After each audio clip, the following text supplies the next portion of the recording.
ഈ നല്ല സായാഹ്നത്തിൽ അല്പം രാഷ്ട്രീയം പറയുന്നതിന് വേണ്ടിയാണ് നമ്മുടെ ഈ മണ്ഡലത്തിൻ്റെ സംഘാടകരും ചുമതലക്കാരും എന്നോട് അല്പം സംസാരിക്കണമെന്ന് പറഞ്ഞിട്ടുള്ളത്.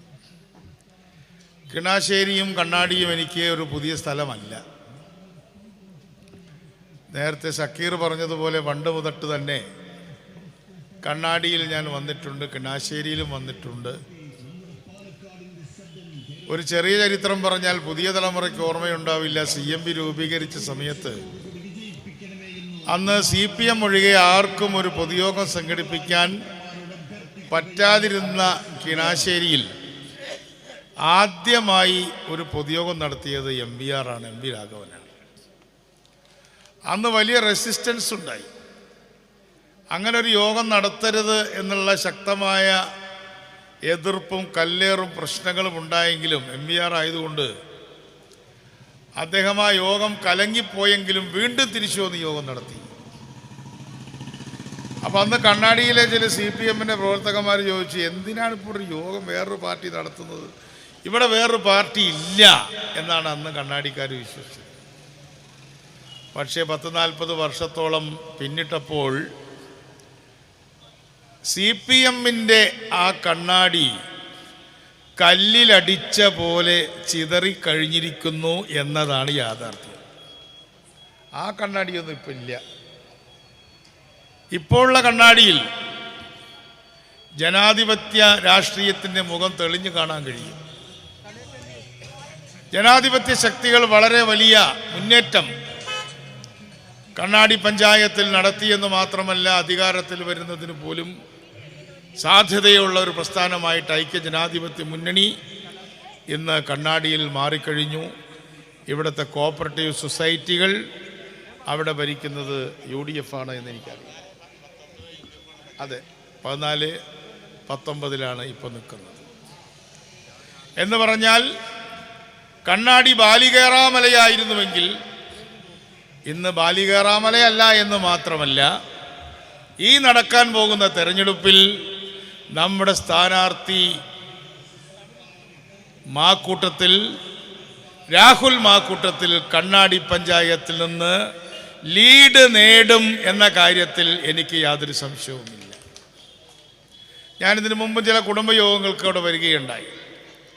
ആ കുടുംബയോഗങ്ങളുടെ കെട്ടും മട്ടും അതിൻ്റെ നടത്തിപ്പുമെല്ലാം കണ്ടപ്പോൾ എനിക്ക് മനസ്സിലാക്കാൻ കഴിഞ്ഞത് കണ്ണാടി പഞ്ചായത്തിലെ CPM പഴയതുപോലെയൊന്നും ഭദ്രമല്ല.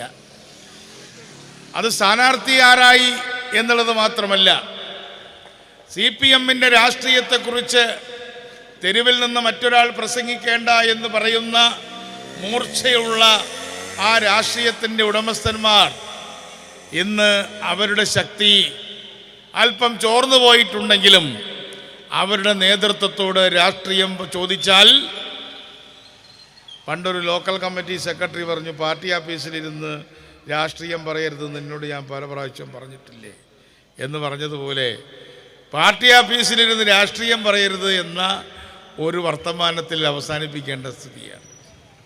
എന്താണ് ഇന്ന് ഇന്ത്യയിലെ CPMൻ്റെ രാഷ്ട്രീയം? ഞാൻ കിണാശ്ശേരി ആയതുകൊണ്ട് ആ വിഷയം എടുക്കുന്നത്, മറ്റ് സ്ഥലങ്ങളിൽ അത് അത്രയും പ്രസക്തമായിട്ടുള്ളൊരു കാര്യമല്ല. എന്താണ് CPIM എന്ന പാർട്ടിയുടെ, ഇന്ത്യയിലെ ഏറ്റവും വലിയ കമ്മ്യൂണിസ്റ്റ് പാർട്ടി എന്ന പാർട്ടിയുടെ സ്ഥിതി എന്താണ്, അതിൻ്റെ രാഷ്ട്രീയം എന്താണ് എന്ന് ഈ സായാഹ്ന സന്ധ്യയിൽ കിണാശ്ശേരിയിൽ നിന്ന് നമുക്ക് ചിന്തിക്കാവുന്നതാണ്. എത്ര MPമാരാണ് ഇപ്പോൾ CPMനുള്ളത്? CPMന് ഇന്ന് 4 MPമാരാണ് ലോകസഭയിലുള്ളത്. 4 പേർ. കിണാശ്ശേരിയിലെ സഖാക്കൾ മനസ്സിലാക്കണം. ഞാനിവിടെ വരുമ്പോൾ ഏരിയ സമ്മേളനത്തിൻ്റെ ഭാഗമായി EMSൻ്റെ മുതൽ സീതാറാം യെച്ചൂരിയുടെ വരെയുള്ള ബോർഡുകൾ പടങ്ങളോടെ വെച്ചിട്ടുണ്ട്. നല്ല കാര്യം. AKGയുടെ മണ്ഡലമായിരുന്നു, പാർലമെൻറ്റ് മണ്ഡലമായിരുന്നു, അവസാനത്തെ പാർലമെൻറ്റ് മണ്ഡലമായിരുന്നു ഈ പാലക്കാട് പാർലമെൻറ്റ് 71-ൽ. അങ്ങനെ AKGക്കും EMSനും ഒക്കെ നേരിട്ട് പരിചയവും ബന്ധവുമുള്ള EK നായനാരെ വിജയിപ്പിച്ച മലമ്പുറയ്ക്ക് അടുത്ത് കിടക്കുന്ന കമ്മ്യൂണിസ്റ്റ് പാർട്ടിക്ക് ഏറ്റവും വേണ്ടപ്പെട്ട ഒരു പ്രദേശമാണ് കിണാശ്ശേരിയും അതുപോലെ തന്നെ കണ്ണാടിയും. പക്ഷേ സഖാക്കളെ, 2004-ൽ 63 സീറ്റ് ഇടതുപക്ഷത്തിന് ഇന്ത്യൻ പാർലമെന്റിൽ ഉണ്ടായിരുന്നു. തെറ്റരുത്, 63 സീറ്റ്. CPM-നും CPI-ക്കും RSPക്കും ഫോർവേഡ് ബ്ലോക്കിനും കൂടി 63 സീറ്റ് ഉണ്ടായിരുന്നു. ഇന്ന് എത്ര സീറ്റുണ്ട്? ഇന്ന് CPM-ന് 4 സീറ്റ്, CPI-ക്ക് 2 സീറ്റ്, RSPക്ക് 1 സീറ്റ്. അത് നമ്മുടെ സീറ്റാണ്, UDF-ന്റെ സീറ്റ്. ഈ അങ്ങനെ ആകെയുള്ള 7 സീറ്റിൽ കോൺഗ്രസിന്റെ വോട്ട് കൊണ്ടല്ലാതെ ഇന്ത്യ മഹാരാജ്യത്ത് ജയിച്ചിട്ടുള്ള സീറ്റുകളുടെ എണ്ണം ഇമ്മണി വലിയ ഒരൊന്ന്, അത് ആലത്തൂര് മാത്രമാണ്. സഖാക്കൾ പലരും പുസ്തകമൊന്നും വായിക്കുന്നില്ല, ദേശാഭിമാനി പോലും വായിക്കുന്നില്ല. 63 സീറ്റിൽ നിന്നും ഫലത്തിൽ 1 സീറ്റിലേക്ക് ചുരുങ്ങി. ബാക്കിയുള്ള 7 സീറ്റിൽ 4 സീറ്റ് CPM-ന്റെ 4 സീറ്റിൽ ഒരാൾ രാജസ്ഥാനിൽ നിന്നും വരുന്ന അവിടുത്തെ സംസ്ഥാന സെക്രട്ടറിയാണ്. രാജസ്ഥാനിലെ CPM-ന്റെ സംസ്ഥാന സെക്രട്ടറി MP-യാണ്. എങ്ങനെ? കോൺഗ്രസ് ജയിക്കാൻ സാധ്യതയുള്ള സീറ്റ് അദ്ദേഹത്തിന് കൊടുത്ത് അദ്ദേഹത്തെ ജയിപ്പിച്ചു. 2 സീറ്റുകൾ തമിഴ്നാട്ടിൽ നിന്നാണ്. DMK, അവിടെ കോൺഗ്രസ് അല്ല മുഖ്യശക്തി, DMK ആണ്. DMK-യും കോൺഗ്രസും മുസ്ലിം ലീഗും അടങ്ങുന്ന അവിടുത്തെ മഴവിൽ മുന്നണിയുടെ ഭാഗമായി 2 സീറ്റ് CPM-നും CPI-ക്കും കിട്ടി.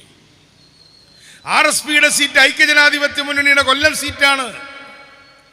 അപ്പൊ കിണാശ്ശേരിയിലെ സഖാക്കൾ മനസ്സിലാക്കണം, 2004 മുതൽ 2024 വരെയുള്ള 20 വർഷക്കാലത്തിനിടയിൽ 63 സീറ്റിൽ നിന്ന് ആലത്തൂരിലെ ഒരൊറ്റ സീറ്റിലേക്ക് എങ്ങനെ CPM ഇടത് പ്രസ്ഥാനങ്ങൾ തകർന്നു എന്നതിനെ കുറിച്ച് ആലോചിച്ചിട്ട് വേണം നിങ്ങൾ പോളിംഗ് ബൂത്തിലേക്ക് പോകാൻ. എങ്ങനെയാണ് തകർന്നത്? നിങ്ങൾ വെറുതെ തകർന്നതല്ല. 2004-ലെ 63-ൽ നിന്നും 2024-ലെ 1-ലേക്കും മറ്റെല്ലാവരുടെയും കൂടെ 4-5 സീറ്റിലേക്കും നിങ്ങൾ ചുരുങ്ങിയതിൻ്റെ കാരണം അന്ധമായ കോൺഗ്രസ് വിരോധവും അന്ധമായ BJP പ്രേമവുമാണ്.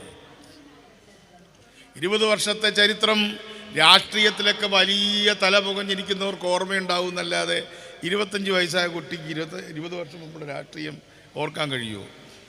1-ാം ക്ലാസ്സിൽ പഠിക്കുന്ന കുട്ടിക്ക് ഓർക്കാൻ കഴിയും. അതുകൊണ്ട് ഞാൻ 18 വയസ്സുള്ള കുട്ടികൾ വോട്ട് ചെയ്യല്ലേ. അതുകൊണ്ട് ഞാൻ ജാഥ വരുന്നതിനിടയ്ക്ക് ഒരു സമയമുള്ളത് കൊണ്ട് ഞാൻ പറയാം, എന്തായിരുന്നു, എങ്ങനെയാണ് ആ പാർട്ടി, എങ്ങനെയാണ് ആ പ്രസ്ഥാനം അങ്ങ് തകർന്നത്? 2004-ൽ അധികാരത്തിൽ വന്ന UPA ഗവൺമെന്റ്, ആ UPA ഗവൺമെന്റാണ് തൊഴിലുറപ്പ് പദ്ധതി നടപ്പാക്കിയത്. സോണിയാഗാന്ധിയുടെ നേതൃത്വത്തിലുള്ള UPA ഗവൺമെന്റ്. മൻമോഹൻ സിംഗ് ആണ് പ്രധാനമന്ത്രിയെങ്കിലും അതിനൊരു ഉപദേശക സമിതിയുണ്ട്, അത് വളരെ പവർഫുള്ളാണ്. ആ UPAയുടെ ഒരു സ്റ്റിയറിംഗ് കമ്മിറ്റിയുണ്ട്, അതിൻ്റെ ചെയർമാൻ ഒരു മന്ത്രിയുടെ സ്ഥാനമുള്ള സോണിയാഗാന്ധിയായിരുന്നു.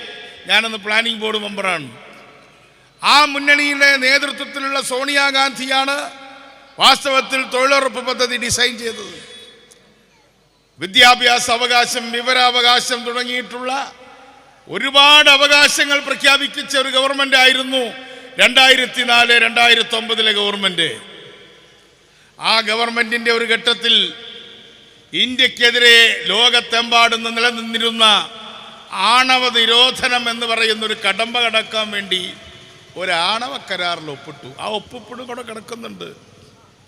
അപ്പോൾ CPM-കാർ ഇതൊരു അവസരമായി കണ്ടു. CPM-ൽ 2 വിഭാഗമുണ്ട്. ഇപ്പം മരിച്ചുപോയ യെച്ചൂരി, അദ്ദേഹം കോൺഗ്രസിനോടും മതേതര ശക്തികളോടും വളരെ താല്പര്യമുള്ള ഒരാളാണ്. അദ്ദേഹത്തിന് കുറച്ച് പൊളിറ്റിക്സ് ഉള്ള ഒരാളാണ്. ഞങ്ങൾ സഹപ്രവർത്തകരായിരുന്നു. ഞങ്ങൾ 2 പേരും വൈസ് പ്രസിഡന്റുമാരായിരുന്നു ഒരേ കാലത്ത്. പിന്നീട് അദ്ദേഹത്തിൻ്റെ വൈസ് പ്രസിഡന്റായിരുന്നു ഞാൻ. സീതാറാം യെച്ചൂരി പറഞ്ഞു, ഇതിൻ്റെ പേരിൽ ഒരു പ്രശ്നം ഉണ്ടാക്കരുത്. സീതാറാം യെച്ചൂരിയുടെ പടം അവിടെ വെച്ചിട്ടുണ്ടല്ലോ. അപ്പോഴാണ് മറ്റൊരു പാലക്കാട്ടുകാരൻ, എലപ്പുള്ളിക്കാരനായ പ്രകാശ് കാരാട്ടാണ് ജനറൽ സെക്രട്ടറി. അദ്ദേഹം പറഞ്ഞു, അമേരിക്ക തൊട്ടത് നമ്മൾ തൊടാൻ പാടില്ല എന്നുള്ളതാണ്. അങ്ങനെ പറഞ്ഞ അവസാനം 2009 ആകുമ്പോഴേക്കും കോൺഗ്രസ് വിരോധം തലയ്ക്ക് പിടിച്ച പ്രകാശ് കാരാട്ടും CPM-ഉം, അല്ലെങ്കിൽ CPM-ലെ കാരാട്ട് പിണറായി കൂട്ടുകെട്ട് എന്ത് തീരുമാനിച്ചു? BJP-യെ കൂട്ടുപിടിച്ചിട്ട് പോലും കോൺഗ്രസിനെ ഇറക്കണം. അപ്പൊ കോൺഗ്രസ് വിരോധം ഒരു ഭാഗത്ത്, BJP പ്രേമം മറുഭാഗത്ത്. 2004 UPA ഗവൺമെന്റ് വന്നപ്പോൾ തൊഴിലുറപ്പ് കൊണ്ടുവന്ന, വിദ്യാഭ്യാസ നയം കൊണ്ടുവന്ന, വിവരാവകാശം കൊണ്ടുവന്ന ഈ രാജ്യത്തെ ജനങ്ങളുടെ, കർഷകന്റെ, പാലക്കാട് കർഷക ജനതയുള്ള സ്ഥലമാണ്, കർഷകരുടെ കടമെഴുതി തള്ളിയ ഗവൺമെന്റ്. ആ കടമെഴുതി തള്ളിയ ഗവൺമെന്റിനെ അവിശ്വാസ പ്രമേയത്തിലൂടെ പുറത്താക്കുന്നതിന് വേണ്ടി BJP-യോടൊപ്പം വോട്ട് ചെയ്യുന്നതിന് ശേഷം പിന്നെ CPM-ന് തിരിഞ്ഞു നോക്കേണ്ടി വന്നിട്ടില്ല. ഞാൻ കഥ നീട്ടി പറയുന്നില്ല. ഇപ്പം 63-ൽ നിന്ന് 1-ലേക്ക് വലുതായിരിക്കുകയാണ്. അതുകൊണ്ട് 24-ാം പാർട്ടി കോൺഗ്രസ് നടക്കുകയാണ്. CPM-ന്റെ 24-ാം പാർട്ടി കോൺഗ്രസ് നടക്കുന്ന ഈ സന്ദർഭത്തിൽ ഞാൻ സഖാക്കളോടൊരു പുനർചിന്തനം നടത്താൻ പറയുകയാണ്. പ്രകാശ് കാരാട്ടിന്റെ നേതൃത്വത്തിലുള്ള അന്നത്തെ പാർട്ടി ഇന്നും പ്രകാശ് കാരാട്ടിന്റെ നേതൃത്വത്തിലാണ്. ഇപ്പൊ പ്രകാശ് കാരാട്ട് യെച്ചൂരി മരിച്ച ആ സന്ദർഭം പ്രയോജനപ്പെടുത്തിക്കൊണ്ട്, യെച്ചൂരി കാരാട്ടിന്റെ ജൂനിയറാണ്, ഞങ്ങളൊക്കെ പ്രകാശ് കാരാട്ടിന്റെ ജൂനിയേഴ്സാണ്. യെച്ചൂരി ജനറൽ സെക്രട്ടറി സ്ഥാനത്തിരുന്നു കൊണ്ട് മരിച്ചു. ജനറൽ സെക്രട്ടറി സ്ഥാനത്തിരുന്നു കൊണ്ട് അപൂർവം പേരെ മരിച്ചിട്ടുള്ളൂ. 1962-ൽ കമ്മ്യൂണിസ്റ്റ് പാർട്ടിയിൽ പിളർപ്പുണ്ടാകുന്നതിന് മുമ്പ് അജയ് ഘോഷ് മരിച്ചതൊഴിച്ചാൽ ഒരു ജനറൽ സെക്രട്ടറിയായിട്ട് മരിച്ചിട്ടില്ല. ആ ജനറൽ സെക്രട്ടറിയുടെ മരണമെന്ന രാഷ്ട്രീയ സാഹചര്യം മുതലെടുത്തുകൊണ്ട് ഇപ്പോ എലപ്പള്ളിക്കാരനായ പ്രകാശ് കാരാട്ട് എന്താ പറയുന്നത്? BJP-യുടെ ഫാസിസം മൂത്ത് പഴുത്തിട്ടില്ല. ഇപ്പൊ ചക്കയെ കെടാൻ കയറിയാൽ ആൾക്കാർ പറയും മൂത്തിട്ടില്ല എന്ന് പറയില്ലേ. നന്നായി മൂത്താലേ പിന്നെ ശരിക്കും പഴുക്കുള്ളൂ. അപ്പൊ അദ്ദേഹം ഇപ്പൊ ചക്കയുടെ മൂപ്പ് നോക്കുന്ന പോലെ, നാളികേരത്തിന്റെ മൂപ്പ് നോക്കുന്നത് പോലെ BJP-യുടെ ഫാസിസത്തിന്റെ മൂപ്പ് നോക്കിക്കൊണ്ടിരിക്കുകയാണ്. ആ മൂപ്പ് നോക്കിക്കൊണ്ടിരിക്കുന്നതിനിടയിൽ ഇന്ത്യയിൽ 10 വർഷക്കാലം BJP തുടർച്ചയായിട്ട് ഭരിച്ചു. കോൺഗ്രസിന്റെ നേതൃത്വത്തിൽ അന്ന് UPA ഗവൺമെന്റ് ഉണ്ടാക്കുമ്പോൾ ജ്യോതി ബാസുവും സൂർജിത്തും അടക്കമുള്ള ആളുകൾ അന്ന് സോണിയാഗാന്ധിയോട് ചെന്ന് അവരെ കണ്ട് അവരോട് സംസാരിച്ച് BJP അധികാരത്തിൽ നിന്നും മാറ്റി നിർത്തിയെങ്കിൽ 2009 കഷ്ടിച്ച് UPA അധികാരത്തിൽ വന്നെങ്കിലും 2014 മുതൽ 10 വർഷക്കാലം ഇവിടെ BJP ഭരിച്ചതിൻ്റെ ഏറ്റവും പ്രധാനപ്പെട്ട ഉത്തരവാദി UPA ഗവൺമെന്റിനെ അനാവശ്യ കാര്യം പറഞ്ഞ് BJP-യോടൊപ്പം ചേർന്ന് തകർക്കാൻ ശ്രമിച്ച CPM ആണ് എന്നതാണ് ഈ തെരഞ്ഞെടുപ്പിലെ ഏറ്റവും പ്രധാനപ്പെട്ട രാഷ്ട്രീയ വിഷയം. അപ്പോഴാണ് ഇന്നലെ ഒരു ബോംബ് പൊട്ടിയത്. ഇന്നലെ എന്താ ബോംബ് പൊട്ടിയത്? ഇന്നലെ പത്രസമ്മേളനത്തിൽ ആളുകൾ ഓടിക്കൂടി. എന്താണ് സംഭവിച്ചതെന്ന് ആർക്കും അറിഞ്ഞുകൂടാ, ആർക്കും പെട്ടെന്ന് മനസ്സിലായില്ല. ഏഷ്യാനെറ്റ് മാത്രം പറഞ്ഞു ഒരു വലിയ സംഭവം നടക്കാൻ പോകുന്നു.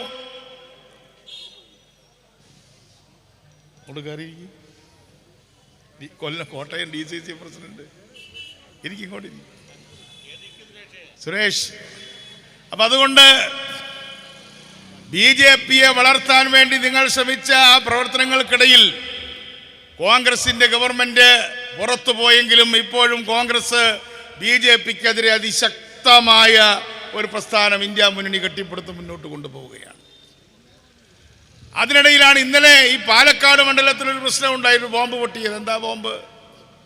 BJP-യുടെ ഒരു നേതാവായ സന്ദീപ് വാര്യർ കോൺഗ്രസിൽ ചേർന്നിരിക്കുന്നു. BJP-ക്കാരൻ എന്താ വിചാരിച്ചത്? BJP-ക്ക് അധികാരമുള്ളത് കൊണ്ട് ഇനി ആളുകളൊക്കെ കോൺഗ്രസ് വിട്ട് മറ്റു പാർട്ടികൾ വിട്ട് BJP-യിൽ ചേർന്നുകൊണ്ടേയിരിക്കും. BJP-യിൽ നിരവധി പ്രശ്നങ്ങളുണ്ട്. നിരവധി പ്രശ്നം എന്ന് പറഞ്ഞാൽ ചെറിയ പ്രശ്നമല്ല. ഇന്നലെ സന്ദീപ് വാര്യർ എന്താ പറഞ്ഞത്? കൊടകരയിൽ കഴിഞ്ഞതിന്റെ മുന്നിലെ തെരഞ്ഞെടുപ്പിൽ 42 കോടിയാണെന്നാണ് എൻ്റെ ഓർമ്മ, അല്ലേ? 48 കറക്റ്റ് എണ്ണി നോക്കിയത് മൂപ്പരാ. 42 കോടി 18 ലക്ഷം രൂപ പിടിച്ചു. ആരുടെയാന്ന് അറിഞ്ഞുകൂടാന്നാണ് പറഞ്ഞത്. പക്ഷേ വളരെ വ്യക്തമായി അറിയാം BJPയുടെ തെരഞ്ഞെടുപ്പ് ഫണ്ടിലേക്ക് കൊണ്ടുവന്ന ആ പണമാണത് എന്ന കാര്യത്തിൽ സംശയമില്ല. ഒരാളുടെ പേരുണ്ടല്ലോ, ഞാൻ പേരൊന്നുകൂടെ പറയുന്നില്ല, എനിക്ക് അറിയാഞ്ഞിട്ടല്ല. സുരേന്ദ്രൻ വേറെ, എന്തൊരു വേറൊരുത്തനുണ്ട് അതിൻ്റെ കൂടെ. അവരുടെ പേരൊന്നും ഇപ്പം നമ്മൾ മൈക്കിൽ കൂടെ പറയേണ്ട ആവശ്യമുണ്ട്. തൃശ്ശൂരുകാരനാണോ നിങ്ങൾ? തൃശ്ശൂരുകാരനാണോ? എൻ്റെ നാട്ടുകാരൻ. നല്ല ഇപ്പം ഞങ്ങളുടെ നാട്ടുകാർക്കായി കുറ്റം. അപ്പം എന്തായാലും വേണ്ടില്ല, സുരേന്ദ്രനും ധർമ്മരാജനും അങ്ങനെ പലരും ഉണ്ട് അല്ലേ, മൂപ്പർക്ക് അതൊക്കെ അറിയുന്ന ആൾ. അപ്പം എന്തായാലും വേണ്ടില്ല, കൊടകരയിൽ 42 കോടി 18 ലക്ഷം അവിടെ നിൽക്കട്ടെ. ആ കേസ് ഒതുക്കി തീർക്കണം. ആർക്ക്? സുരേന്ദ്രൻ ഒതുക്കി തീർക്കണം എന്ന് ഞാനല്ല പറഞ്ഞത്, നിങ്ങളുടെ വക്താവായിട്ടുള്ള സന്ദീപ് വാര്യരാണ് പറയുന്നത്. ഒതുക്കി തീർക്കാൻ വേണ്ടി മറ്റൊരു കേസ് അവിടെ കിടന്ന് കറങ്ങുന്നുണ്ട്. ആ കേസിന്റെ പേരാണ് എന്താ? കേസിന്റെ പേര് നിങ്ങൾക്ക് എല്ലാവർക്കും അറിയാലോ.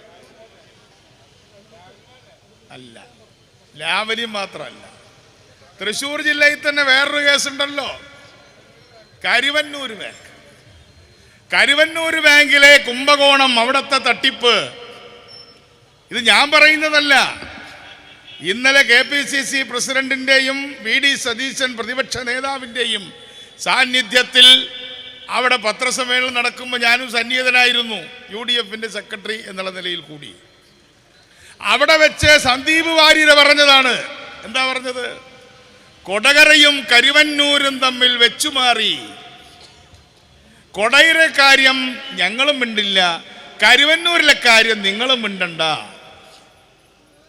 എന്ന് പറഞ്ഞുകൊണ്ട് കരുവന്നൂരും കൊടകരയും തമ്മിൽ ഒരൈക്യമുന്നണി ഉണ്ടാക്കിയെന്ന് BJPയുടെ സംസ്ഥാന വക്താവ് സന്ദീപ് വാര്യർ പരസ്യമായി ഒരു പത്രസമ്മേളനത്തിൽ പറഞ്ഞിട്ട്, എൻ്റെ ഗോവിന്ദം മാഷ് സാധാരണ വായ അടയ്ക്കാറില്ലല്ലോ, എന്താ ഇന്നലെ മാത്രം അടച്ചതൊന്നും മിണ്ടിയില്ലല്ലോ.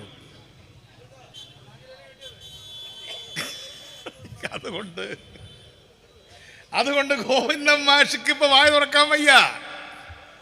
സാധാരണ ഗോവിന്ദൻ മാഷ് എപ്പോഴും സംസാരിച്ചുകൊണ്ടിരിക്കുന്ന ആളാണ്. ഇത് കൃത്യമായ ഒരു കല്ലാണ് തലയിൽ വന്നു വീണത്. എവിടെ കരുവന്നൂർ, എവിടെ കൊടകര? അപ്പൊ കൊടകരയും കരുവന്നൂരും തമ്മിൽ അവിശുദ്ധമായ ബന്ധമുണ്ട് എന്ന ആരോപണത്തിന്റെ മുന്നിൽ വിറങ്ങലിച്ച് നിൽക്കുകയാണ് CPM. നിങ്ങളുടെ BJP ബാന്ധവത്തിന്റെ രാഷ്ട്രീയമാണ് ഞാൻ ആദ്യം അല്പം വിശദമായി പറഞ്ഞത്. BJP രാഷ്ട്രീയത്തിന്റെ ബാന്ധവം, അല്ലെങ്കിൽ ആ BJP ബാന്ധവത്തിന്റെ രാഷ്ട്രീയം, അത് 2009 തുടങ്ങിയതല്ല, പണ്ടും തുടങ്ങിയിട്ടുണ്ടെങ്കിലും ഒരു UPA എന്ന് പറയുന്ന കോൺഗ്രസ് അടക്കമുള്ള ഒരു വലിയ മുന്നണി, യുണൈറ്റഡ് പ്രോഗ്രസീവ് അലയൻസ് എന്ന പേരിൽ, ഒരുപക്ഷെ കമ്മ്യൂണിസ്റ്റ് പാർട്ടികളുടെ ചരിത്രത്തിൽ ആദ്യമായി എല്ലാ കമ്മ്യൂണിസ്റ്റ് പാർട്ടികളും പിന്തുണ കൊടുത്ത, കോൺഗ്രസ് നേതൃത്വം കൊടുക്കുന്ന യുണൈറ്റഡ് പ്രോഗ്രസീവ് അലയൻസ് എന്ന UPA എന്ന ഗവൺമെന്റിനെ അട്ടിമറിക്കാൻ വേണ്ടി അവിശ്വാസ പ്രമേയത്തിന് നിങ്ങൾ വോട്ട് ചെയ്തതിനു ശേഷം പിന്നെ നിങ്ങൾ തകർന്നുകൊണ്ടേയിരിക്കുക എന്നുള്ളത് നിങ്ങളുടെ പ്രശ്നം. എന്താ കേൾക്കുന്നില്ല ഞാൻ പറയുന്നു?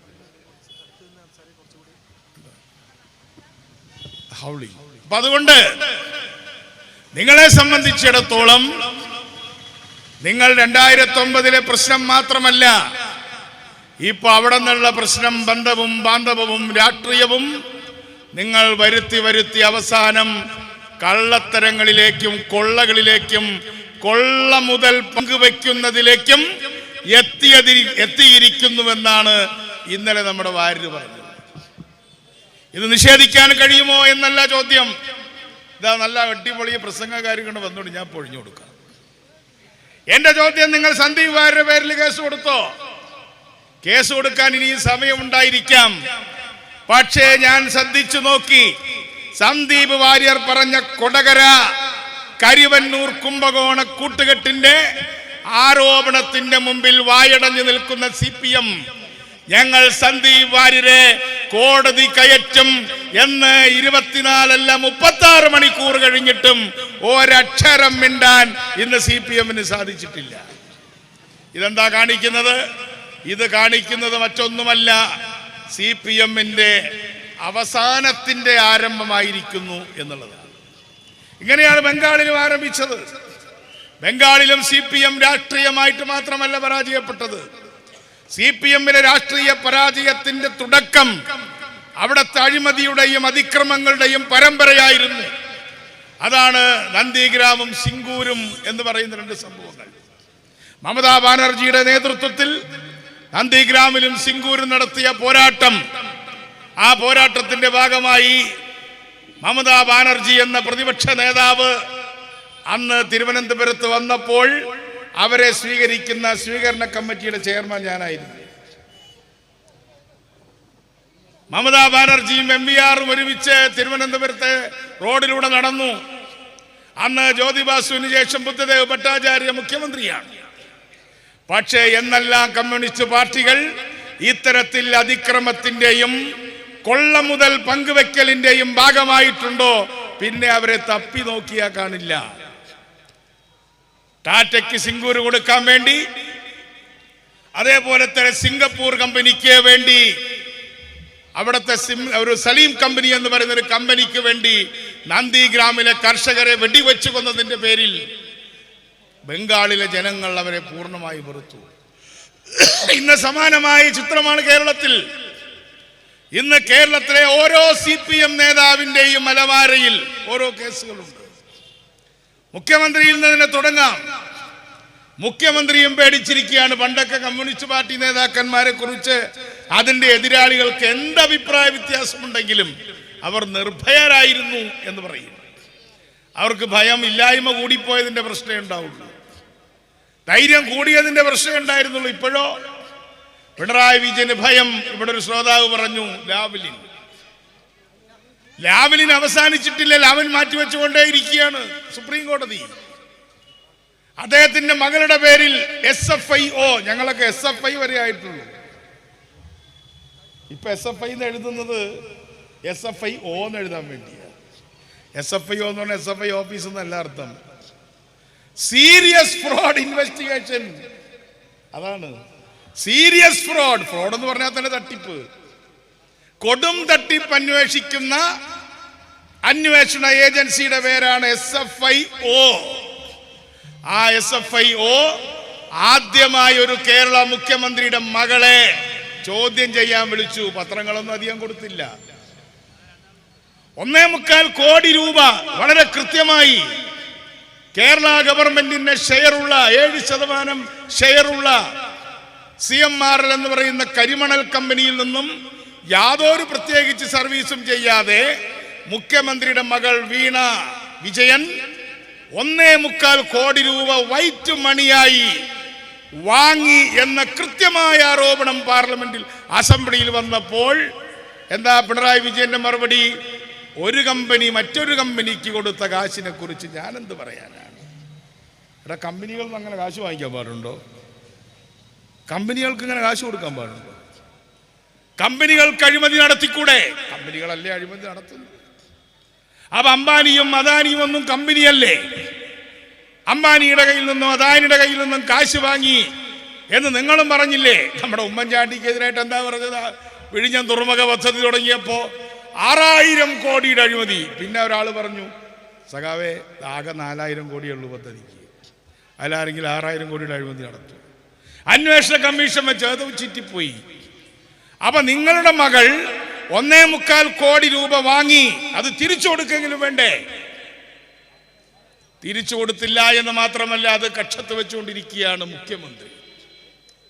ഓരോരോ കഥകളായിട്ട് പുറത്തു വരികയാണ്. ഓരോരോ നേതാക്കന്മാർ, ഓരോ നേതാവിനും ഓരോ പുസ്തകമുണ്ട്. എന്ത് പുസ്തകം? അവർ പ്രസിദ്ധപ്പെടുത്തിയ താത്വിക പുസ്തകങ്ങളല്ല, അഴിമതി പുസ്തക കഥകൾ, അല്ലെങ്കിൽ അഴിമതി കഥാ പുസ്തകങ്ങൾ. മുഖ്യമന്ത്രി മുതൽ താഴോട്ടുള്ള ഓരോ നേതാവിൻ്റെയും കയ്യിൽ ഇന്ന് അഴിമതി കഥാ പുസ്തകങ്ങൾ വന്ന് വനിതാ നേതാക്കന്മാർ, പണ്ട് വനിതാ നേതാക്കന്മാരൊന്നും ഇവ കാര്യത്തിൽ അങ്ങനെ ഇടപെടുകയൊന്നുമില്ല. വനിതാ നേതാക്കന്മാർ പോലും ഇന്ന് സ്ഥാപിത താല്പര്യത്തിന്റെ വക്താക്കളായതിന്റെ ഫലമായിട്ടാണ് ഒരു നവീൻ ബാബു എന്ന ജീവനക്കാരൻ കൊല്ലപ്പെട്ടത്, അല്ലേ?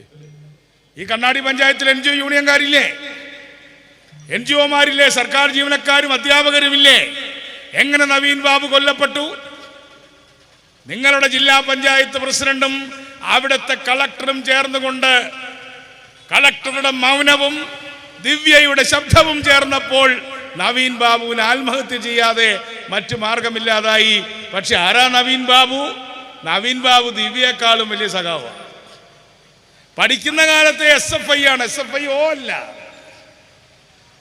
ദോഷം പറയരുതല്ലോ. നമ്മുടെ ആരോഗ്യമന്ത്രി വീണ ജോർജ് ഈ 4-5 കൊല്ലത്തിനിടയിൽ ആദ്യമായിട്ടൊരു സത്യം പറഞ്ഞു. ഇയാൾ നല്ലൊരു മനുഷ്യനാണ്.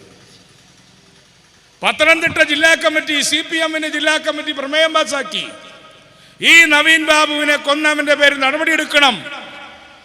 അങ്ങനെ ദിവ്യയെ, PP ദിവ്യയെ അങ്ങോട്ട് വിട്ടു ജയിലിലേക്ക്. പക്ഷേ ജയിലിന്റെ കവാടം തുറന്നപ്പോൾ ആരാ കാത്തു നിൽക്കുന്നതെന്നറിയാമോ? ആരാ കാത്തു നിന്നത്? പാർട്ടി സെക്രട്ടറിയുടെ ഭാര്യ കാത്തു നിൽക്കുകയാണ്. എന്തിന്? പൂച്ചണ്ട് കൊടുക്കാനല്ല, വായിൽ പ്ലാസ്റ്റർ ഒട്ടിക്കാൻ വേണ്ടി നിന്നതാ. എൻ്റെ പൊന്നുമോളെ, നിന്റെ പേരിൽ നടപടിയെല്ലാം എടുത്തിട്ടുണ്ട്. ഇലക്ഷനാണ്. ഇലക്ഷൻ കഴിയുമ്പോൾ നടപടിയൊക്കെ പിൻവലിക്കാം. നീ ഒന്നും പറയരുത്. നീ പറഞ്ഞാൽ ചേട്ടൻ്റെ വായ അടഞ്ഞു പോകും. അപ്പൊ ഞാൻ പറഞ്ഞത് മുഖ്യമന്ത്രി മാത്രമല്ല, മുഖ്യമന്ത്രി മുതൽ താഴേക്ക് ജില്ലാ നേതാക്കന്മാർ വരെ അഴിമതിയുടെയും കുഴപ്പങ്ങളുടെയും വക്താക്കളായിട്ട് മാറിയിരിക്കുകയാണ്. അതുകൊണ്ട് പശ്ചിമ ബംഗാളിൽ സംഭവിച്ചതുപോലെ കേരളത്തിലും, ഇവിടെ കിണാശ്ശേരിയിൽ 40 വർഷം മുമ്പ് തുടങ്ങിയതാണ്. MV രാഘവൻ ഇവിടെ വന്ന് നടത്തിയ പ്രസംഗത്തിന് ശേഷം കിണാശ്ശേരിയിൽ CPM-ന്റെ സ്റ്റെപ്പ് ഡൗൺ തുടങ്ങി.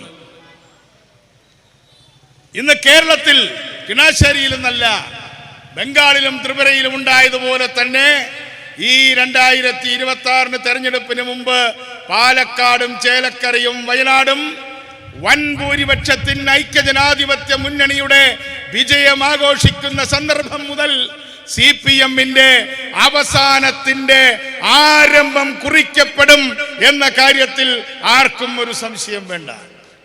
അതാണ് ഈ തെരഞ്ഞെടുപ്പിന്റെ പ്രത്യേകത. രാഹുൽ മാക്കൂട്ടത്തിൽ വിജയിക്കുക എന്നത് മാത്രമല്ല, ഒരു പൊളിറ്റിക്കൽ ഗെയിം ചേഞ്ച് വരാൻ പോവുകയാണ്. സന്ദീപ് വാര്യരുടെ വരവിനെ കുറിച്ചും എനിക്ക് തോന്നുന്നത് ഒരു പൊളിറ്റിക്കൽ ഗെയിം ചേഞ്ച് ആണ്. കളി മാറിയിരിക്കുന്നു, കാറ്റ് മാറി വീശിയിരിക്കുന്നു. BJP-ക്കാർ കോൺഗ്രസിനെ പിടിക്കുന്നു, മറ്റു പാർട്ടിക്കാരെ പിടിക്കുന്നു. പക്ഷേ അവർ നോക്കി നിൽക്കുമ്പോൾ കേന്ദ്രത്തിലോ സംസ്ഥാനത്തിലോ അധികാരമില്ലാത്ത കോൺഗ്രസ് അതീവ രഹസ്യമായി BJP-യുടെ നിറന്തലയ്ക്ക് അടികൊടുത്തിരിക്കുന്നു ഇന്നലെ. അതാണ് ഏറ്റവും വലിയ രാഷ്ട്രീയ സംഭവം. പക്ഷെ ഇന്ന് ഞാൻ എനിക്ക് സന്ദീപ് വാര്യരായിട്ട് പലപ്പോഴും ഏറ്റുമുട്ടേണ്ടി വന്നിട്ടുണ്ട്. ഒരു ദിവസം ഞാൻ എണീറ്റ് പോയി, കാരണം സംസാരിച്ച് മുഷിഞ്ഞു ജനം TV-യിൽ. പക്ഷെ ഇന്ന് എനിക്ക് അദ്ദേഹത്തോടൊരു ബഹുമാനം തോന്നി. വേറൊന്നും കൊണ്ടുമല്ല, അദ്ദേഹം നേരെ ചെന്നത് പാണക്കാട്ടേക്ക്.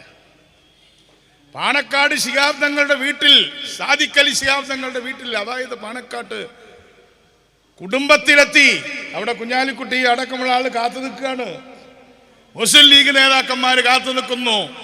അവിടെ വന്നിട്ട് അദ്ദേഹം സുരേന്ദ്രനെതിരായിട്ടോ മോദിക്കെതിരായിട്ടോ ഒന്നുമല്ല പറഞ്ഞത്. അദ്ദേഹം പറഞ്ഞു, പ്രിയപ്പെട്ട സുഹൃത്തുക്കളെ, ഞാനൊരു വെറുപ്പിന്റെ ഫാക്ടറിയിലെ തൊഴിലാളിയായിരുന്നു.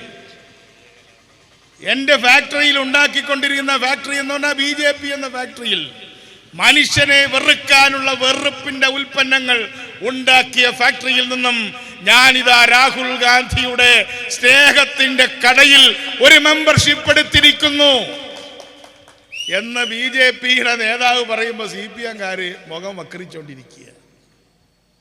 അവർക്ക് ഇഷ്ടപ്പെട്ടില്ല. അവർക്ക് ഇഷ്ടപ്പെടേണ്ടതല്ലേ? വാസ്തവത്തിൽ ഇന്ത്യ മുന്നണിയിൽ എല്ലാവരും ഇല്ലേ?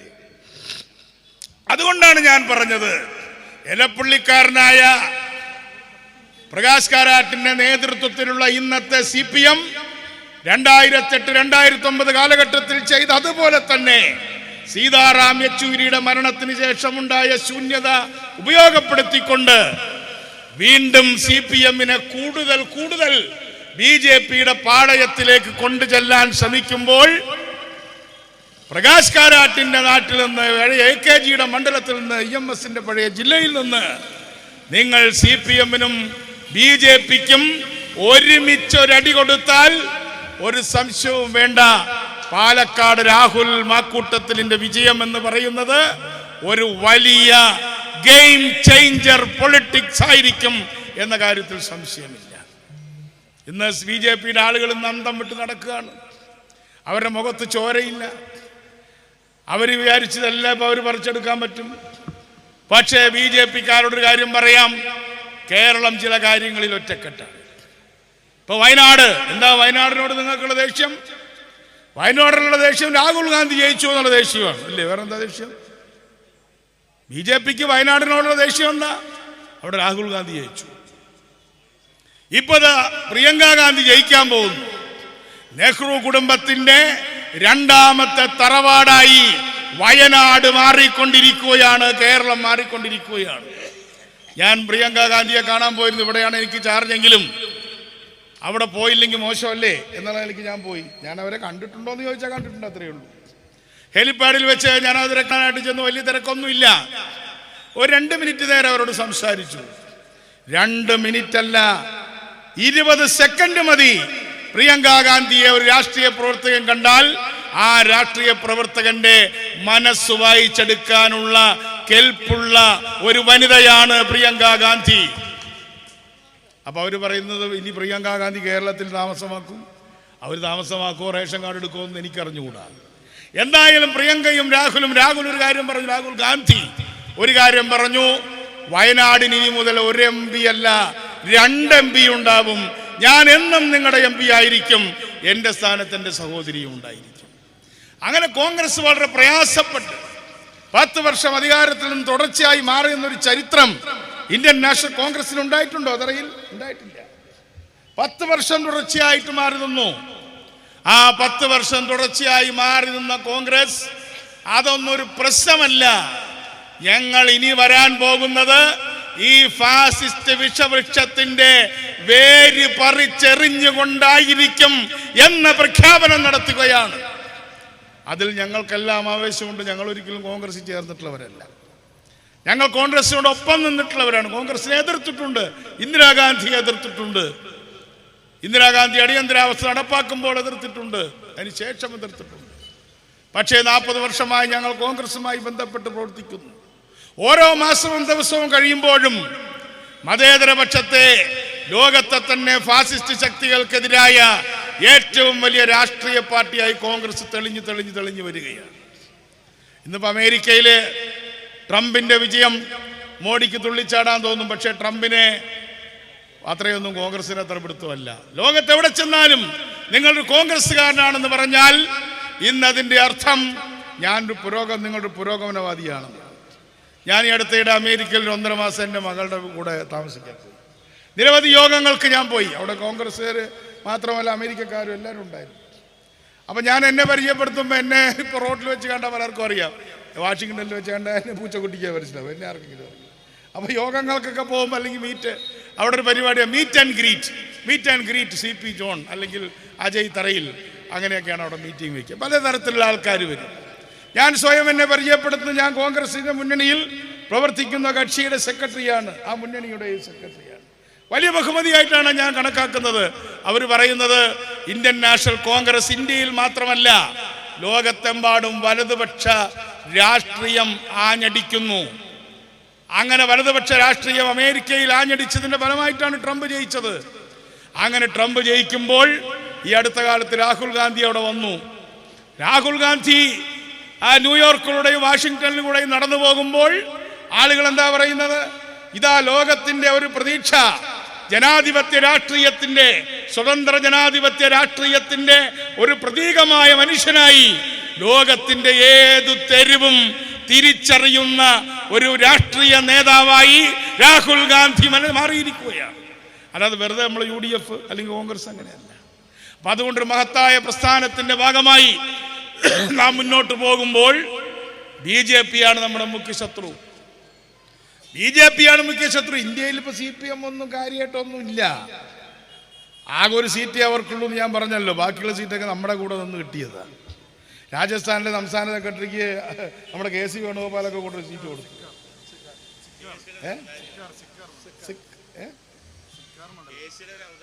അത് KCയുടെ ഔദാര്യമാണ്.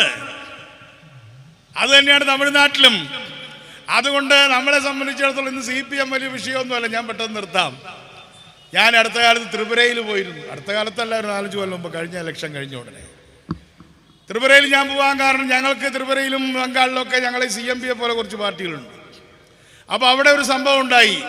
അവിടെ മഹാനായ ലെനിൻ, ഇപ്പം കിണാശ്ശേരി ആയതുകൊണ്ട് ഞാൻ പറയുകയാണ്, റഷ്യൻ വിപ്ലവത്തിൻ്റെ ഏറ്റവും വലിയ ആണല്ലോ, ലോക നേതാവാണല്ലോ മഹാനായ ലെനിൻ. ലെനിൻ്റെ ഒരു പ്രതിമ ഈ CPM-കാർ തോറ്റതിൻ്റെ പിറ്റേ ദിവസം അവിടുത്തെ നാട്ടുകാരെല്ലാം കൂടെ അടിച്ചു വിളിച്ചു, BJP-ക്കാരെ അടിച്ചു വിളിച്ചു. അവരെ വിചാരം മഹാനായ ലെനിൻ എന്ന് പറഞ്ഞ CPM-ന്റെ ജനറൽ സെക്രട്ടറിയാണ്. ലെനിനും CPM-ആയിട്ട് യാതൊരു ബന്ധമില്ല. അത് മറ്റൊരു വിഷയം. അപ്പം എനിക്കതൊരു പ്രയാസമായി. ഞാനവിടെ ചെന്നു. എൻ്റെ വിചാരം അഗർത്തലയിലൊന്നുമല്ല, 150 കിലോമീറ്റർ പോകണം. പക്ഷെ ഞാൻ ഈ നാട്ടുകാരോടൊരു കാര്യം പറഞ്ഞു, ഞാൻ തമാശയായിട്ട് പറയുന്നല്ല. ഞാൻ എൻ്റെ കൂടെ അവിടുത്തെ നേതാക്കന്മാരൊക്കെ ഉണ്ട്, വണ്ടിയും വാഹനങ്ങളൊക്കെ ഉണ്ട്, 2-3 വാഹനമൊക്കെ ഉണ്ട്. ആ പോകുന്നൊരു 150 കിലോമീറ്ററിനിടയ്ക്ക് ഒരു 25 CPM-ന്റെ ആഫീസ് അടിച്ച് പൊളിച്ച് പുറത്തിറങ്ങിയിരിക്കുകയാണ്. അവിടെ ചെന്നു. പ്രതിമയുടെ ഒന്നും ഭാഗമൊന്നും കാണാനില്ല. അവിടെ ചെന്നപ്പോൾ ആ തറ മാത്രം കണ്ട് അവിടെ ഞാൻ കൊണ്ടുപോയ പുഷ്പചക്രം വെച്ചു. അപ്പോൾ തൊട്ടടുത്ത് നിൽക്കുന്ന പോലീസ് ഓഫീസറോട് പറഞ്ഞു, SP നിങ്ങളെ വിളിക്കുന്നു. ഞാൻ ചോദിച്ചു, പുലിവാലായോ? അപ്പം ഞാൻ SP-യുടെ അടുത്ത് ചെന്നപ്പോൾ അദ്ദേഹമാണ് കശുവണ്ടി പരിപ്പും ചായ എല്ലാം തന്നു. നിങ്ങളുടെ പേര് CP ജോൺ? അതെ, CP ജോൺ എന്നാണ്. എന്ത് പുലിവാലാണാവോ, ഞാൻ അവിടെയും കൂടെ കേസെടുക്കുമോ എന്നൊക്കെ ഞാൻ വിചാരിച്ചപ്പോഴാണ് പറഞ്ഞത്, എൻ്റെ ഒരു സുഹൃത്തായിട്ടുള്ള IAS ഓഫീസർ കേരളത്തിലുണ്ട്. അദ്ദേഹം ചെറുകുന്നുകാരനാണ് കേട്ടോ, നിങ്ങളുടെ നാട്ടുകാരനാണ്, ചെറുകുന്നുകാരനാണ്. ഇവിടെ ഉള്ള ആൾ കിഷോർ. ഞാൻ കിഷോറിനെ വിളിച്ച് ചോദിച്ചപ്പോൾ CP ജോൺ വലിയ കുഴപ്പമില്ലാത്ത ഒരാളാണ് എന്ന് പറഞ്ഞുകൊണ്ട് ഞാൻ നിങ്ങളെ ഒരു ചായക്ക് ക്ഷണിച്ചതാണ്. വേറെ പ്രശ്നങ്ങളൊന്നുമില്ല, സമാധാനമായി എനിക്ക്, അല്ലെങ്കിൽ ജാമ്യം എടുക്കാൻ അങ്ങോട്ട് പോകണ്ടേ. അപ്പം അദ്ദേഹം പറഞ്ഞൊരു കാര്യം പറഞ്ഞിട്ട് ഞാൻ നിർത്താം, കിണാശ്ശേരി ആയതുകൊണ്ട്. അദ്ദേഹം പറഞ്ഞു, ഞാൻ കമ്മ്യൂണിസ്റ്റ് അല്ല, കോൺഗ്രസ് അല്ല, ഞാനൊരു IPS ഓഫീസറാണ്, SP ആണ് ഇവിടുത്തെ. തൊട്ടപ്പുറത്ത് ബംഗ്ലാദേശാണ്. വളരെ സംഘർഷാത്മകമായ സ്ഥലമാണിത്. വലിയ വേലി വെച്ച് കെട്ടിയിട്ടുണ്ട്. എന്തിന്? ബംഗ്ലാദേശെ തിരിക്കാനായിട്ട്. മിസ്റ്റർ ജോൺ, ഞാനൊരു വിഷമം പറയാൻ നിങ്ങളെ വിളിച്ചത്. ഇവിടെ മഹാനായ ലെനിൻ്റെ പ്രതിമ അവരാണ് വെച്ചത്, CPM ആണ് വെച്ചത്. അത് അടിച്ചു പൊളിച്ചപ്പോൾ എനിക്കൊരു പ്രയാസം തോന്നി. അദ്ദേഹം ഒരു ലോക നേതാവല്ലേ, അദ്ദേഹത്തിന് ഈ ജംഗ്ഷനായിട്ട് വല്ല ബന്ധമുണ്ടോ? പക്ഷെ എന്നെ അതിശയിപ്പിച്ച കാര്യം എന്താന്ന് പറഞ്ഞാൽ, ഈ തകർന്നു പോയ കയ്യും കാലും കണ്ണുമൊക്കെ ഉണ്ടല്ലോ, അതൊന്ന് പറക്കി കൂട്ടിയെടുക്കാൻ പോലും ഒരു CPM-കാരൻ്റെ ധൈര്യം ഉണ്ടായില്ല. സുരേഷിന് മനസ്സിലായി. ഈ SP-യോട് പറഞ്ഞാണ്, ലെനിൻ്റെ പ്രതിമ വെച്ചിട്ട് വലിയ വെങ്കല പ്രതിമയാണ്. ആ വെങ്കല പ്രതിമ അടിച്ച് പൊട്ടിച്ച് 16 കഷ്ണമായിട്ട് റോട്ടിൽ കിടക്കുമ്പോൾ മിസ്റ്റർ ജോൺ, അത് പറക്കിയെടുക്കാൻ പോലും നിങ്ങളുടെ പഴയ പാർട്ടിയിൽ ധൈര്യമുള്ള ഒരാൾ ഇല്ലായിരുന്നു എന്ന് അദ്ദേഹം എന്നോട് പറഞ്ഞു. എനിക്ക് വിഷമം തോന്നി. പിന്നെ ഞാൻ പോലീസുകാരെ വിട്ട് പറക്കിയതാ ആ മൂലയിൽ വെച്ചിട്ടുണ്ട്, അതാ കിടക്കുന്നില്ല ഇനി. അപ്പോൾ മഹാന്മാരായ മനുഷ്യരെ പോലും CPM-ന്റെ അതിക്രമങ്ങൾ കൊണ്ട് അടിച്ചു പൊട്ടിക്കുകയാണ് ഇന്ത്യയിൽ. അതുകൊണ്ട് നിങ്ങൾ മനസ്സിലാക്കണം, ഇന്ത്യയിൽ CPM ഒരു വിഷയമേ അല്ല, CPI പണ്ടേ ഒരു വിഷയമല്ല. പക്ഷേ കേരളത്തിൽ കിണാശ്ശേരിയിൽ അല്ലെങ്കിൽ കണ്ണാടിയിൽ പാലക്കാട് ജില്ലയിലൊക്കെ കുറച്ച് CPM ഉണ്ട്, കണ്ണൂരുണ്ട്. കണ്ണൂരത്തെ കാര്യം ഞാൻ പറഞ്ഞല്ലോ, കണ്ണൂരുകാരോട് വന്നിട്ടുണ്ട്. അതിൻ്റെ അഹങ്കാരവും കൊണ്ട് നടക്കണ്ട. നിങ്ങളുടെ അവസാനത്തിൻ്റെ ആരംഭം കുറിക്കപ്പെട്ടിരിക്കുകയാണ്. നിങ്ങൾ ഇനിയെങ്കിലും മതേതര ജനാധിപത്യ പ്രസ്ഥാനത്തിൻ്റെ വക്താക്കളായി, അഴിമതിരഹിതരായി, അക്രമരഹിതരായി ഒരു പുതിയ കമ്മ്യൂണിസ്റ്റ് പ്രസ്ഥാനം കെട്ടിപ്പടുക്കാൻ ശ്രമിക്കുന്നില്ലെങ്കിൽ പിന്നെ കുറെ നാൾ കഴിയുമ്പോൾ ഞങ്ങളൊക്കെ ഉണ്ടാവുള്ളൂ, നിങ്ങളൊന്നും ഉണ്ടാവില്ല. ഞങ്ങൾക്കാണ് ഈ ചെറിയ ശക്തിയല്ലേ ഉള്ളൂ. ലോകത്ത്, ഇന്ത്യ രാജ്യത്ത് CPM ഉണ്ടാവില്ല. ഇപ്പൊ ത്രിപുരയിൽ ഇല്ല സഖാക്കളെ, ഞാൻ പോയി കണ്ടതാണ്. 75% വോട്ടാണ് ത്രിപുരയിൽ BJP-ക്ക് കിട്ടിയിട്ടുള്ളത്, 75%. അത് കഴിഞ്ഞാൽ കോൺഗ്രസ്, അത് കഴിഞ്ഞിട്ടാണ് CPM. ബംഗാളിൽ ആദ്യം മമത, പിന്നെ BJP, പിന്നെ കോൺഗ്രസ്, പിന്നെ CPM, 4ാം സ്ഥാനമാണ്. അതുകൊണ്ട് ഞാൻ ദീർഘിപ്പിക്കുന്നില്ല. രാഹുൽ മാക്കൂട്ടത്തിലിനെ വമ്പിച്ച ഭൂരിപക്ഷത്തോടെ ജയിപ്പിക്കണം. പിന്നെ നമ്മുടെ കൂട്ടത്തിൽ 1-2 ആൾ, അവരുടെ പേരൊന്നും ഞാൻ പറയാൻ സമയം കാണുന്നില്ല. 1-2 പത്രക്കാർ എന്നോട് പറഞ്ഞ്, ഞങ്ങൾ ചില സ്ഥാനാർത്ഥികളെ കുറിച്ചൊക്കെ ഞങ്ങൾക്കൊരു മതിപ്പുണ്ടായിരുന്നു. ആദ്യത്തെ പത്രസമ്മേളനം കഴിഞ്ഞപ്പോഴേ നമുക്കൊരു കാര്യം മനസ്സിലായി. പിന്നെ ഒരു പത്രസമ്മേളനം കൂടെ കഴിഞ്ഞപ്പോൾ പൂർണ്ണമായി. മനസ്സിലായില്ലേ? മനസ്സിലായ മൂപ്പർക്ക് മനസ്സിലായോ? അപ്പം അതുകൊണ്ട് ഇതോടുകൂടി ഇന്നത്തെ ദേശാഭിമാനി പത്രം എടുത്തപ്പോൾ ഫ്രണ്ട് പേജിൽ തെരഞ്ഞെടുപ്പിൻ്റെ വാർത്തയാണ്, പക്ഷെ സ്ഥാനാർത്ഥിയുടെ പടമില്ല. ഇവിടെ മത്സരിക്കുന്നത് പിണറായി വിജയനാണോ മത്സരിക്കുന്നത്? ദേശാഭിമാനി വായിക്കണം എല്ലാ ദിവസവും. ഞാൻ എല്ലാ ദിവസവും ദേശാഭിമാനി നോക്കും. ഇന്ന് ദേശാഭിമാനിയുടെ മുൻപേജിൽ പാലക്കാട് മണ്ഡലത്തിലെ തെരഞ്ഞെടുപ്പ് യോഗം നടത്തിയതിൻ്റെ 8 കോളം വാർത്തയിൽ സ്ഥാനാർത്ഥിയുടെ പടമില്ല. ഇനി സ്ഥാനാർത്ഥിയുടെ പടമടിച്ച ഉള്ള വോട്ടും കൂടെ പോവുമോ എന്നുള്ള ഭയത്തിലാണ് അവർ. അതിലേക്ക് ഞാൻ കടക്കുന്നില്ല. എന്തായാലും രാഹുൽ മാക്കൂട്ടത്തിലിനെ കൈപ്പത്തി അടയാളത്തിൽ വമ്പിച്ച ഭൂരിപക്ഷത്തോടുകൂടെ ജയിപ്പിക്കുന്നതിൻ്റെ ഉത്തരവാദിത്വത്തിൽ നിന്ന് നല്ലവരായ കമ്മ്യൂണിസ്റ്റുകാർ പോലും മാറി നിൽക്കരുത്. അതാണ് എനിക്ക് ചങ്ങനാശ്ശേരിയിൽ പറയാനുള്ളത്. കാരണം ഈ പാർട്ടിക്ക്, ഈ ഗവൺമെന്റിന് ഒരു വലിയ ഷോക്ക് ട്രീറ്റ്മെന്റ് കൊടുക്കാൻ ഈ തെരഞ്ഞെടുപ്പ് ഇടയാക്കട്ടെ എന്ന് പറഞ്ഞുകൊണ്ട് ഞാൻ എൻ്റെ വാക്കുകൾ ചുരുക്കുന്നു. നന്ദി, നമസ്കാരം.